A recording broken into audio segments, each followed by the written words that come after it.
The most dangerous moment of my life didn't feel dramatic. It felt normal.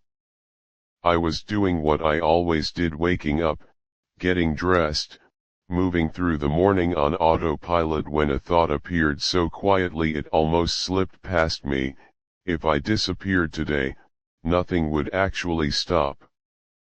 That thought scared me more than panic ever could. Because it wasn't emotional. It wasn't desperate. It was calm. I wasn't in crisis. I wasn't falling apart in any visible way. From the outside, I looked functional, responsible, even stable. I showed up. I answered messages. I did what was expected. That was the problem. I had built a life where presence was optional. People interacted with my role, not with me. They relied on my reliability, not my truth. I could be replaced in conversations without anyone noticing the difference, and slowly, I realized I had already replaced myself. Years earlier, I had promised myself I would never let that happen. I remembered being younger, believing life would feel vivid forever. That choices would matter. That time would be something I used, not something that passed over me quietly. But somewhere along the way, urgency dissolved. I began choosing what was easiest to explain instead of what felt honest. I delayed decisions that scared me. I stayed in situations that felt wrong but familiar. I told myself I was being patient. I wasn't. I was avoiding. Avoiding conflict. Avoiding uncertainty. Avoiding the terrifying responsibility of choosing a life deliberately. So I drifted. Drifting is subtle. It doesn't announce itself. It hides behind routines and reasonable explanations. It feels safe because nothing breaks all at once. Everything continues. Until one day, you realize you haven't made a real decision in years. That realization didn't hit me like grief. It hit me like shame. Because I couldn't point to a single person or event to blame. No one had trapped me. No one had taken anything from me. I had agreed to this life in small, incremental ways. I had chosen silence instead of clarity. Stability instead of alignment. Later instead of now. And later kept moving. The days became interchangeable. Weeks blurred. I struggled to remember what I had actually felt recently. Not thought felt. My emotions flattened into something manageable and dull. I told myself that was adulthood. That passion fades. That intensity is unsustainable. That meaning is quieter than people admit. That was another lie I used to stay comfortable. The truth was more unsettling. I had stopped participating in my own life. I was maintaining it. Maintaining is easier than living. It doesn't require courage, only consistency. And I was very good at consistency. People admired that. They told me how together I seemed. How calm. How grounded. They didn't see how disconnected I felt from my own reflection, how often I stared at my life like it belonged to someone else. I began to feel like a guest in my own existence. That feeling grew slowly, until it was impossible to ignore. Not painful enough to scream, just heavy enough to suffocate quietly. The moment I understood how far gone I was came during a conversation that should have been harmless. Someone asked me what I wanted next. I opened my mouth and nothing came out. Not because I didn't have plans. Because I didn't believe in them. Every answer I could give felt borrowed. Practical. Acceptable. None of them felt true. I laughed it off. But inside, something broke. That night, I lay awake staring into the dark, listening to the sound of my own breathing, and realized something that terrified me: I had disappeared without leaving. I was still here, still functioning, still visible, but internally, I was gone. I had evacuated myself quietly, leaving behind a version that could keep things running. And the longer I stayed like this, the harder it would be to come back. I didn't want to die. I wanted to exist again. But existence requires choice. And choice requires risk.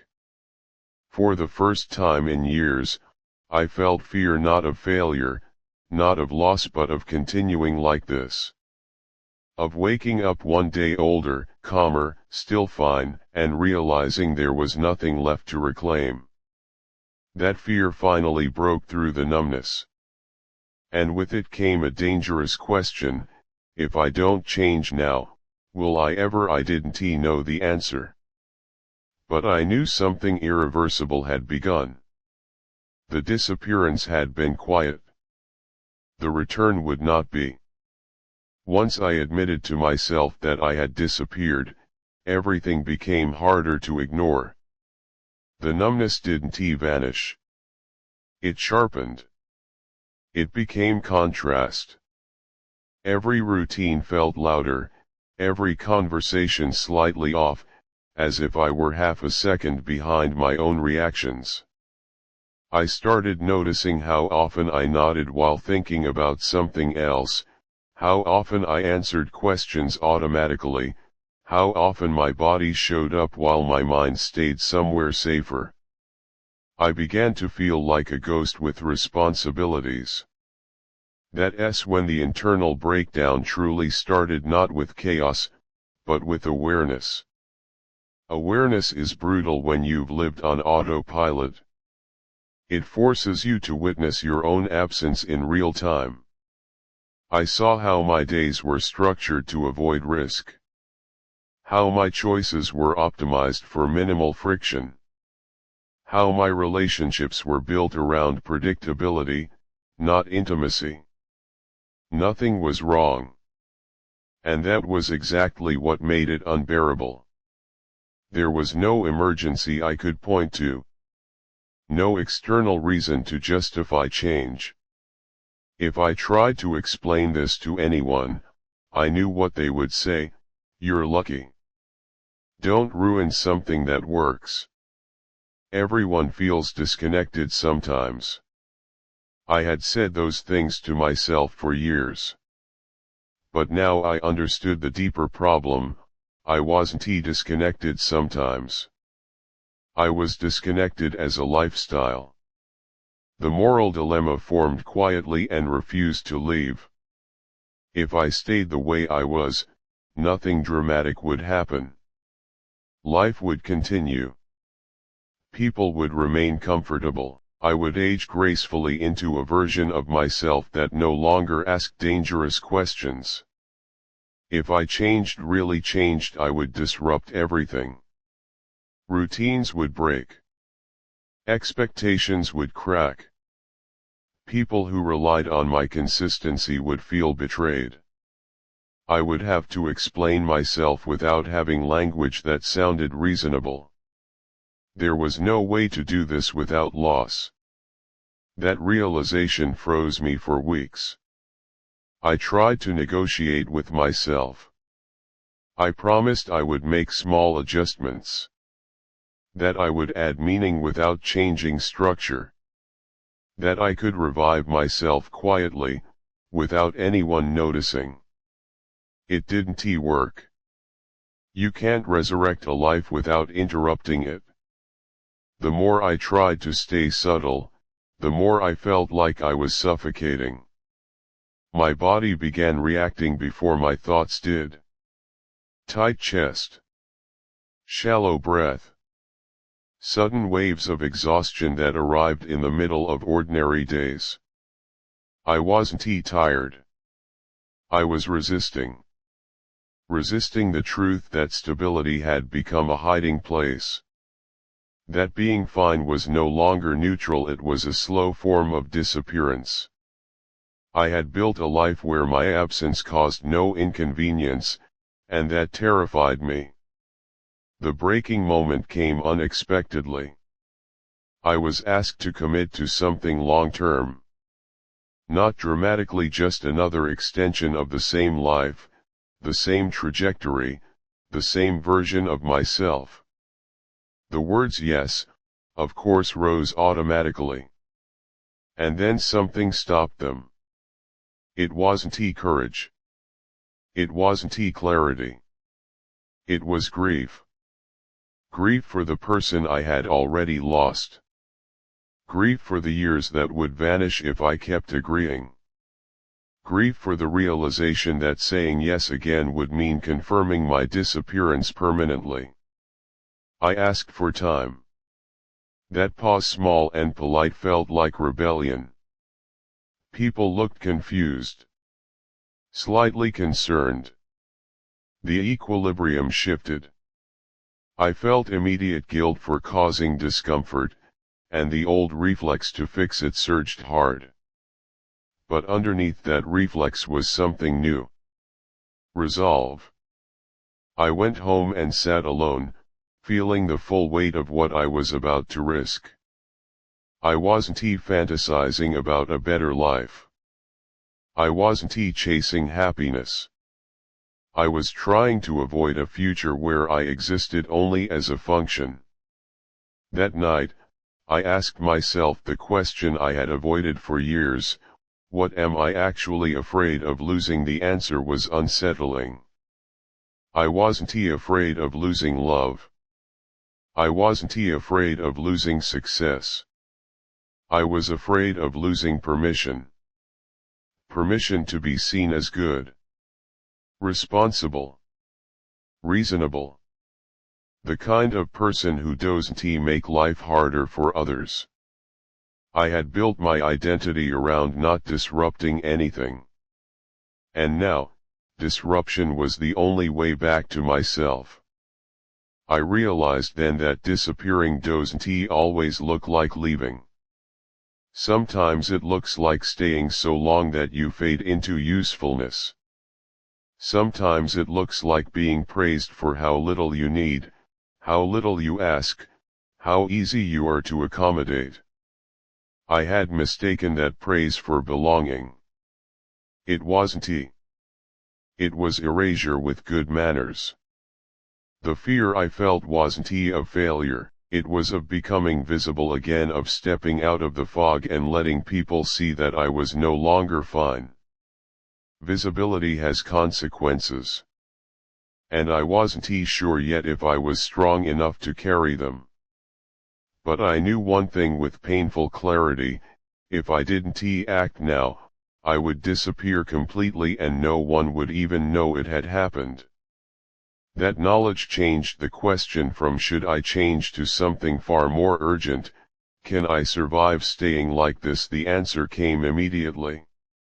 No, I didn't return to my life all at once. I edged back into it. Carefully. Unevenly. With a kind of fear I had never felt before, not fear of losing what I had, but fear of discovering who I was without the fog. The first real step wasn't dramatic. It wasn't quitting everything or disappearing. It was something smaller, and somehow harder. I stopped pretending I was fine. Not loudly. Not publicly. I simply stopped correcting people when they sensed something was off. When they asked how I was, I didn't rush to reassure them. I let the silence stretch just long enough to be honest. That alone changed everything.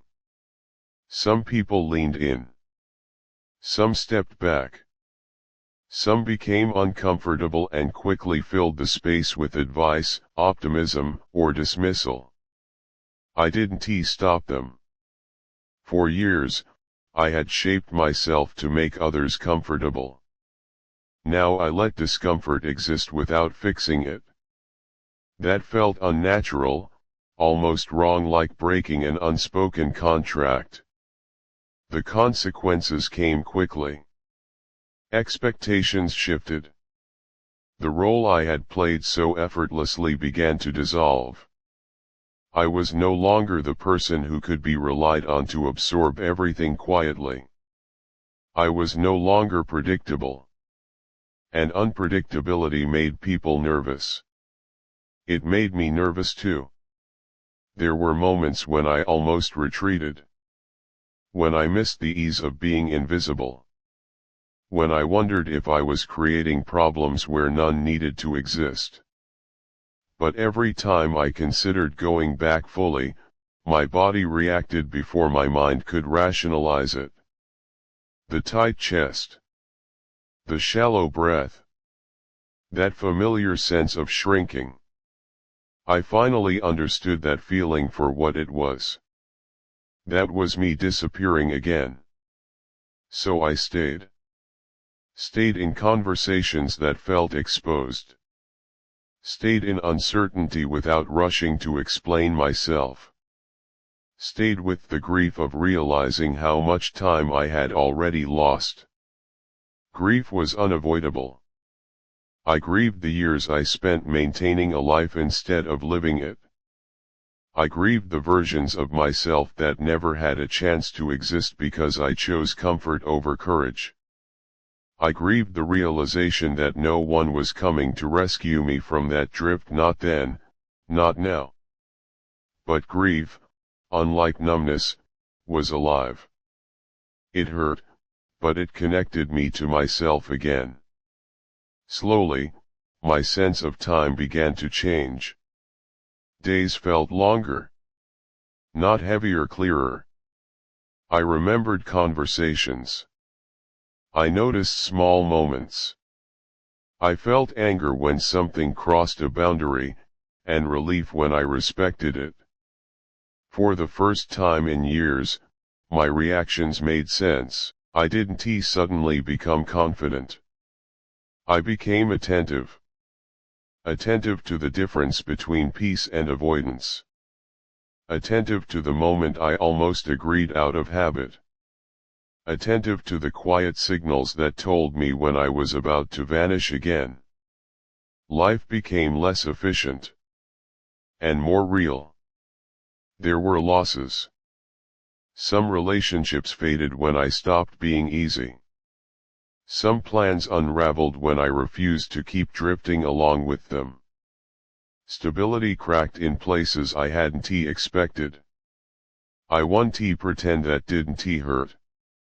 But I also want pretend the old stability was worth saving. It had been built on my absence. The second chance I wanted didn't arrive as joy. It arrived as responsibility. Responsibility to choose even when choosing felt terrifying. Responsibility to speak even when my voice shook. Responsibility to stay present when disappearing would have been simpler. I stopped asking myself whether my life looked acceptable. I started asking whether it felt inhabited. This life I live now is quieter, but it's not empty. It doesn't rush. It doesn't hide. It doesn't pretend. I don't always know where it's going, but I know I'm here for it. That knowledge changes everything. If there is one truth at the end of this confession, it's this: you don't vanish by leaving. You vanish by staying absent in your own life. By calling numbness normal and comfort enough. I didn't disappear because I wanted to escape. I disappeared because I stopped choosing. And I returned the moment I accepted that no one else could make that choice for me. Not perfectly. Not bravely. Not without cost. But consciously. And after years of quiet absence, consciousness feels like the most radical form of being alive I have ever known.